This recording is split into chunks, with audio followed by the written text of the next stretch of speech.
आग से तबाह गुल प्लाजा में लापता अफराद की तलाश जारी। सर्च ऑपरेशन के दौरान एक और लाश निकाल ली गई, जहां बहाक अफराद की तादाद 28 हो गई। फायर ऑफिसर जफर खान का कहना है बेसमेंट में सर्च ऑपरेशन मुकम्मल हो चुका, मजीद कोई लाश मौजूद नहीं। दूसरी और तीसरी मंजिल पर मौजूद मसाजिद में ऑपरेशन बाकी है। जो एरिया इमारत गिरने के बायस दब गया, वहां भी सर्च ऑपरेशन नहीं किया जा सका। डीएनए सैंपलिंग के जरिए पहली 3 मैयतों की असल शनाख्त हासिल कर ली गई। अब तक शनाख्त की गई लाशों की तादाद 11 हो गई।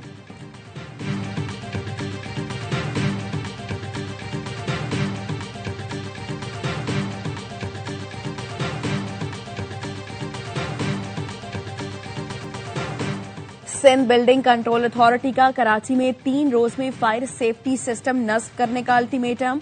एसबीसीए ने चेयरमैन आबाद को गैर महफूज इमारतों की फहरिस्त भिजवा दी। एसबीसीए ने रिम्पा प्लाजा को भी गैर महफूज करार दे दिया। रिम्पा प्लाजा की इंतजामिया और दुकान मालिकान को नोटिस जारी। रिम्पा प्लाजा के खतरनाक हिस्से के इस्तेमाल पर पाबंदी आयद। बगैर इजाजत किसी भी सरगर्मी पर सख्त एक्शन लिया जाएगा।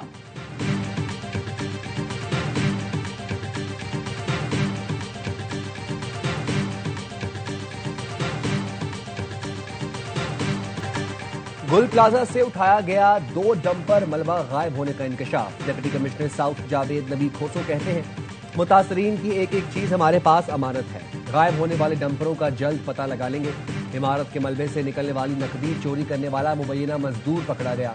पुलिस ने मुबैना मजदूर को हिरासत में लेकर थाने मुंतकिल कर दिया।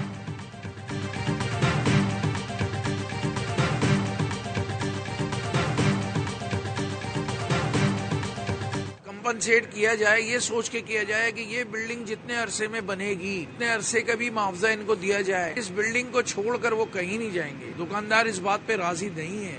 इस बिल्डिंग को जल्द अज जल्द बनाया जाए। ताजिर रहनुमा जमील पराचा ने गुल प्लाजा के मुतासरा दुकानदारों को पार्किंग प्लाजा मुंतकिल करने की तजवीज मुस्तरद कर दी। कहा मुतासरा दुकानदार पार्किंग प्लाजा में कारोबार के लिए राजी नहीं होंगे। हुकूमत फौरी मुतासरा दुकानदारों के लिए मुआवजे का ऐलान करे। जल्द अज जल्द गुल प्लाजा की तामीर नौ की जाए। गवर्नर सिंध ने तजवीज दी थी कि दुकानदारों को सदर के खाली पार्किंग प्लाजा में शिफ्ट किया जाए। कामरान टिसोरी कहते हैं सानिया गुल प्लाजा की फाइल बंद हुई तो इस्तीफा दे दूंगा। ये फाइल अब बंद नहीं होगी, सानिया से सबक सीखना होगा।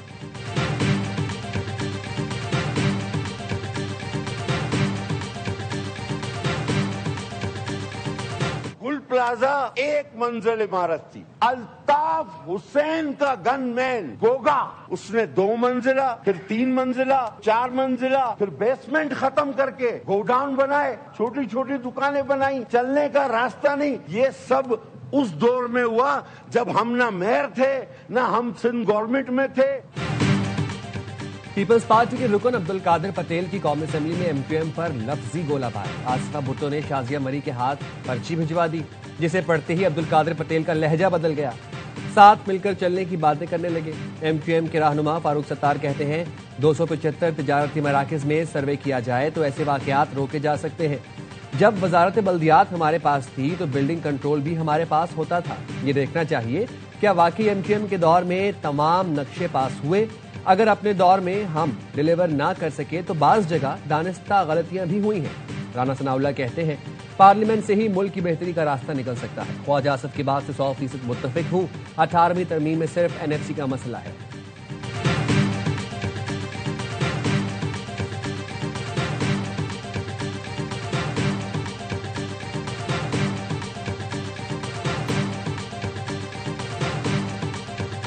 फ्लावर की शॉप में आग लगी थी। इसको फुल हमने कोशिश की, थोड़ी देर इसको जो है वो थम जाती थी एकदम से, फिर एकदम वो शुरू होना हो गई ज्यादा। जब पता चला कि भाई आग काबू में नहीं आ रही है तो पहली फुर्सत में मैंने के इलेक्ट्रिक पे कॉल करके ऑन द स्पॉट मैंने लोकल बंद करवाया।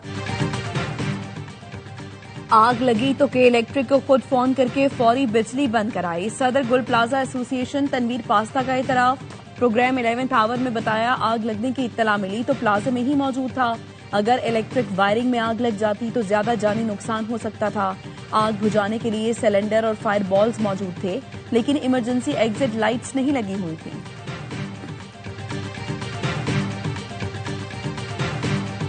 सवाल सबको के फेयर दरमियान टाइम भी बोले, देना है। अपनी चीजें मुझ पे थोपे और उसके बाद आपको मैंने बहुत मौका दिया। आई थिंक मेरी अभी इमरान साहब ने बात की है, मेरे गैस पे बात की, शौकत हुसैन साहब को मौका भी नहीं मिला। मैं आपका प्रोग्राम छोड़ देती हूँ। शहनाज साहिबा, आप थोड़ा तहम्मुल भी रखें, सुने भी।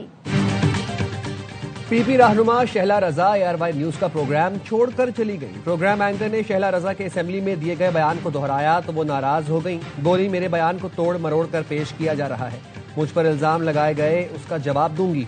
दूसरे मेहमानों को टाइम देने पर शहला रजा नाराज, प्रोग्राम छोड़कर चली गई।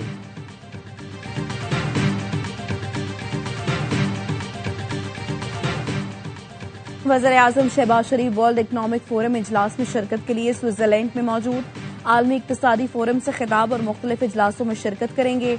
वजीर खजाना मोहम्मद औरंगजेब की एशियाई तरक्याती बैंक के सदर से मुलाकात। महंगाई में कमी और मौशी इस्तेहकाम में पेशरफ्त से आगाह किया। पाकिस्तान और ADB का तवानाई के शोबे में इस्लाहात और साफ तवानाई के फरोग पर इत्तफाक। एशियाई तरक्याती बैंक ने पाकिस्तान के साथ ताउन के अज़्म का अदा किया। वजीर खजाना ने मैनेज एविएशन के चेयरमैन से भी मुलाकात की। एविएशन सेक्टर में सरमायाकारी और हवाई अड्डों की बेहतरी पर तबादला ख्याल किया।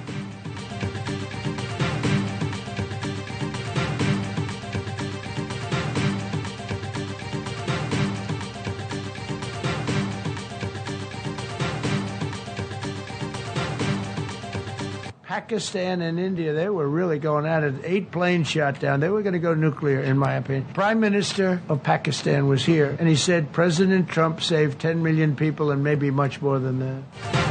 अमरीकी सदर ट्रंप का फिर पाक भारत जंग रुकवाने का तज़किरा। कहा, पाक भारत जंग रोकना मेरी बड़ी कामयाबी है। इस जंग में 8 जंगी तैयारे गिराए गए। जंग ना रुकती तो 10 से 20 मिलियन लोग मारे जाते। वज़ीर-ए-आज़म शहबाज शरीफ ने कहा कि आपने 10 मिलियन जानें बचाई। गाजा बोर्ड ऑफ पीस को अक़वाम मुत्तहिदा का मुतबादिल बनाने का इरादा नहीं। G7 इजलास में शिरकत न करने का भी ऐलान किया। 1 साला हुकूमती कारकर्दगी की रिपोर्ट भी जारी कर। कहा, हमें विरासत में तबाही मिली। अमरीकी एक्सपोर्ट में $150 अरब का इजाफा किया। अमरीकी फैक्ट्रियों में 41% से ज्यादा सरमायाकारी की। अब हमारे मुल्क में लाखों लोग कानूनी तरीके से आ रहे हैं।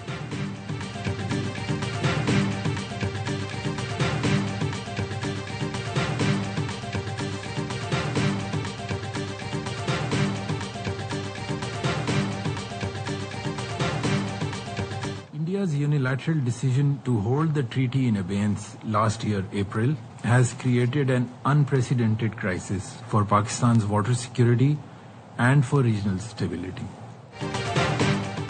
सेंतास माहिरे की एकतरफा मुअत्तली इलाकाई इस्तेहकाम के लिए संगीन खतरा है।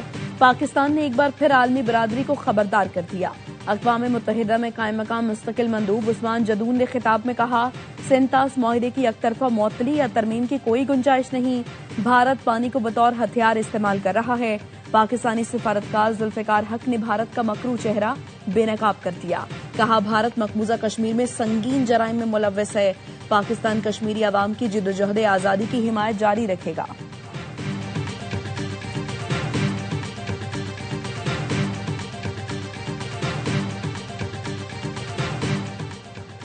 मैं ना आता तो आज कोई नेटो नहीं होता। ये तारीख के कूड़ेदान में होता। ये अफसोसनाक है मगर सच यही है। अमरीकी सदर डोनाल्ड ट्रंप कहते हैं, नेटो मेरी बदौलत जिंदा है। नेटो के लिए मुझसे ज्यादा किसी ने काम नहीं किया। अमरीकी सदर वर्ल्ड इकनॉमिक फोरम में शिरकत के लिए डेवस रवाना। व्हाइट हाउस के मुताबिक तैयारे ने उड़ान भरने के कुछ देर बाद वापस लैंडिंग की। एयरफोर्स 1 को इलेक्ट्रिक फॉल्ट के सबब वापस लौटना पड़ा, जिसके बाद सदर ट्रंप दूसरे तैयारे में रवाना हुए। कहा, मुझे यकीन है स्विट्जरलैंड में मेरा इंतजार हो रहा है और मुझे खुशामदीद कहा जाएगा। ज्यूरिख में सदर ट्रंप के खिलाफ मुजाहरा। मुजाहिरीन ने कहा, अमरीकी सदर की आमद कबूल नहीं।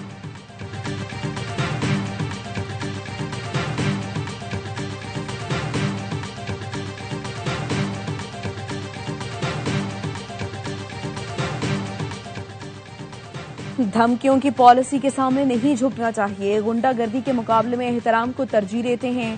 फ्रांसीसी सदर मैक्रोन का डेविस में वर्ल्ड इकनॉमिक फोरम से खिताब। कहा, नेटो में हमाही नहीं आ रही, अब ये कमजोर इदारा बन गया, हमें तकसीम नहीं होना चाहिए। कैनेडियन वज़ीर-ए-आज़म मार्क कार्नी ने कहा, दबाव और टैरिफ किसी मसले का हल नहीं, संजीदा और बामकसद मुज़ाकरात ही आगे बढ़ने का वाहिद रास्ता है। कनाडा, ग्रीनलैंड और डेनमार्क के साथ खड़ा है।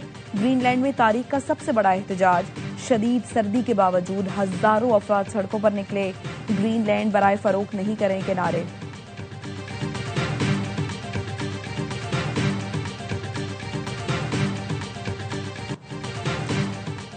भारत ने बांग्लादेश में मुकीम अपने सिफारती अमले के अहले खाना को वापस बुला लिया। भारतीय हुकाम का कहना है नई दिल्ली का यह फैसला आइंदा माह बांग्लादेश में आम इंतखाबात में सिक्योरिटी वजूहात के बायस किया गया। यह मुस्तकिल फैसला नहीं, इस इकदाम को भारत की जानिब से दाखिली सतह पर रद्दोबदल के तौर पर देखा जाए। भारतीय हुकाम ये बताने से गुरेजा हैं कि सिफारतकारों के अहले खाना को बांग्लादेश वापसी की इजाजत कब दी जाएगी। बरतानवी नशरियाती इदारे की रिपोर्ट के मुताबिक यह फैसला 1 जनवरी से नाफिजुल अमल हो चुका है।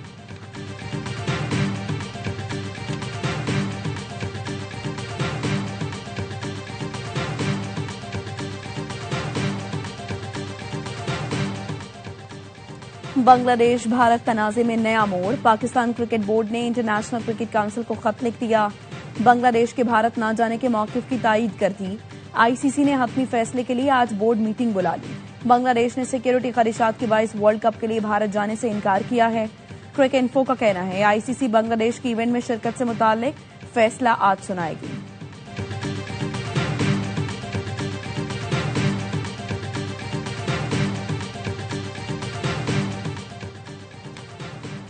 मोहसिन नकवी और तलाल चौधरी से मुफ्ती मुनीबुर रहमान की सरबराही में वफ्द की मुलाकात। वफाकी वज़ीर दाखिला ने मसाइल हल करने की यकीन दहानी कराई। वज़ीर मुमलिकत बराए दाखिला तलाल चौधरी की सरबराही में कमेटी तश्कील दे दी। मुफ्ती मुनीबुर रहमान और दीगर उलमाए कराम भी कमेटी का हिस्सा होंगे। मोहसिन नकवी ने कहा मुफ्ती मुनीब काबिल एहतराम हैं, हमेशा इत्तेहाद, इत्तेफाक और यकजहती की बात करते हैं। हम सब एक हैं और पाकिस्तान सबसे पहले है।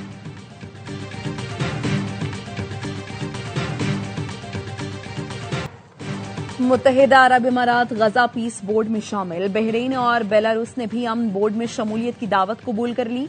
इमाराती वजीर खारजा शेख अब्दुल्ला का कहना है मुत्तहिदा अरब इमारात गजा अमन बोर्ड के मिशन में फाल तौर पर हिस्सा लेने के लिए तैयार है।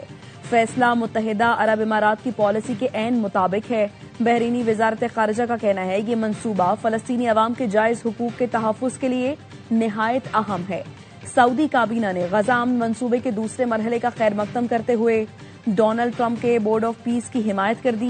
गजा अमन बोर्ड माहिदे पर दस्तखत की तकरीब कल डेविस में होगी।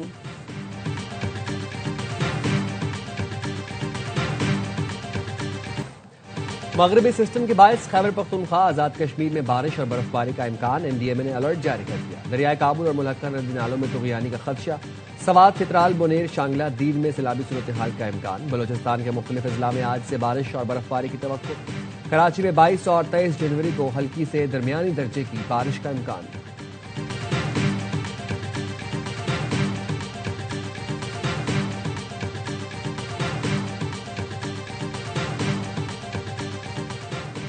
कराची के इलाके शरफाबाद आलमगीर हाइट्स में पेश इमाम के घर में चोरी। 48 तोला सोने के जेवरात बतौर इमानत रखवाए गए 90 लाख रुपए चुरा लिए गए। मालिक मकान का कहना है फैमिली के साथ वालिदा के घर गए थे, वापस आए तो घर का दरवाजा खुला हुआ था, लॉक ठीक थे, कमरे में 2 हैंडबैग पड़े हुए थे, मजार की चादरें और दीगर सामान बिखरा हुआ था। चोरी का मुकदमा थाना न्यू टाउन में दर्ज कर लिया गया। सिंध रेंजर्स ने न्यू कराची से 4 भत्ताखोर रंगे हाथों गिरफ्तार कर लिए।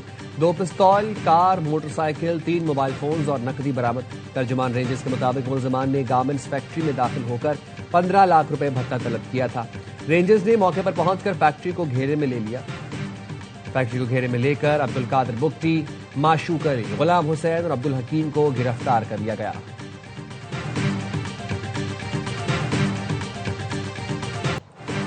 रुझान के कच्चे में पुलिस और रेंजर्स का मुश्तरका ऑपरेशन। ड्रोन से गोलाबारी, डाकुओं के 7 ठिकाने तबाह कर दिए।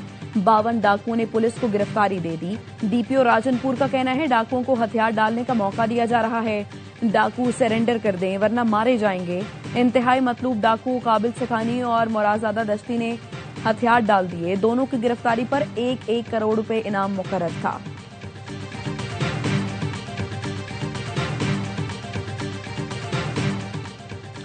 कराची में मंदिर से मूर्तियां, चांदी और 75,000 रुपए चुराने वाला मुलजिम गिरफ्तार।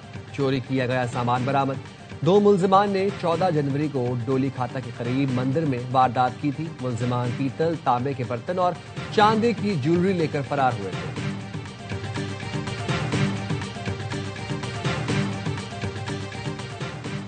आईसीसी अंडर 19 वर्ल्ड कप में आज 2 मैचेस खेले जा रहे हैं। ग्रुप सी में इंग्लैंड और स्कॉटलैंड का मुकाबला जारी। ग्रुप डी में अफगानिस्तान और तंजानिया की टीमें मद्दे मुकाबल। पाकिस्तानी अंडर 19 टीम अपना तीसरा और आखिरी ग्रुप मैच कल जिम्बाब्वे के खिलाफ खेलेगी। पाकिस्तान के कर्नल फरूख नदीम ने Asian shot gun shooting championship में सोने का तमगा जीत लिया। दोहा में होने वाले मुकाबले में रिकॉर्ड साज कारकर्दगी दिखाते हुए पहली पोजीशन हासिल की। चैंपियनशिप में 33 मुल्कों के शूटर्स ने शिरकत की। कर्नल फरूख नदीम ने गोल्ड मेडल पाकिस्तानी अवाम और पाक फौज के नाम कर दिया। स्पेन के शहर बार्सिलोना में ट्रेन पटरी से उतर गई। ट्रेन ड्राइवर हलाक, 37 मुसाफिर जख्मी। 2 दिन पहले भी जनूबी स्पेन में ट्रेन हादसा हुआ था। और सोलर स्टॉर्म के बायस कुतुब शुमाली की रोशनियां नॉर्दर्न लाइट्स ग्रीनलैंड पहुंच गई। दिलकश मंजर कैमरे की आंख में महफूज हो गया। साइबेरिया में भी आसमान पर दिलकश नजारा देखा गया। रंगों के अनोखे मिलाप और रक्स करती लहरों ने मनाजिर को दिलफरेब बना दिया।